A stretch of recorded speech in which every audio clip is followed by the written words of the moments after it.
Ketua Bawaslu Sulawesi Utara Ardiles Bewoh mengungkap beberapa temuan saat melakukan patroli pengawasan tahapan pemungutan suara di Sulawesi Utara. Ia mengatakan ada beberapa TPS yang kekurangan surat suara presiden. Bawaslu Sulut memastikan setiap tahapan pemilu di Sulawesi Utara selalu diawasi oleh Bawaslu, termasuk tahapan pemungutan suara.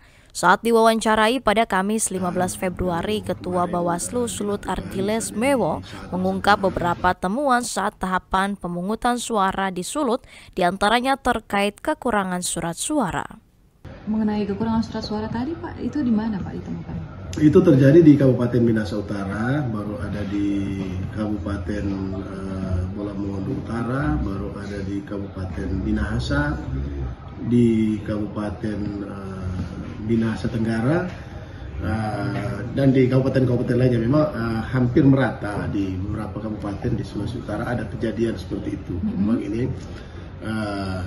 hasil pengawasan dari teman-teman pengawas bahwa ketika kotak suara dibuka ada surat suara yang kurang, misalnya pemilih 250 di satu TPS. Setelah dibuka ada surat suara Pilpres yang cuma tersedia 150, jadi ada kekurangan 100. Waktu kita langsung berikan saran ke teman-teman KPU untuk menggeser surat suara dari TPS-TPS terdekat dalam satu kelurahan desa yang sama untuk mencukupi kekurangan surat suara di TPS yang dimaksud.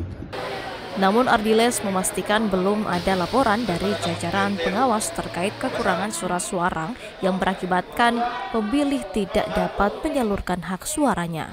Sejauh ini tidak ada laporan maupun temuan dari jajaran pengawas yang berakibat pada ada pemilih yang tidak terlayani.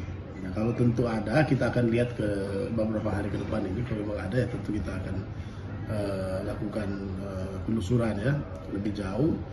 Dan bisa aja ada dampak-dampak seperti misalnya pemungutan suara ulang dan lain sebagainya. Tapi apakah ada potensi PSU Pak untuk di Sulawesi Utara? Ada beberapa laporan, ada beberapa informasi yang kita terima, misalnya di Kabupaten Minahasa Selatan dan lainnya sebagainya. Kita sementara lakukan kajian karena ketentuannya kan paling lambat 10 hari ya setelah pemungutan suara itu.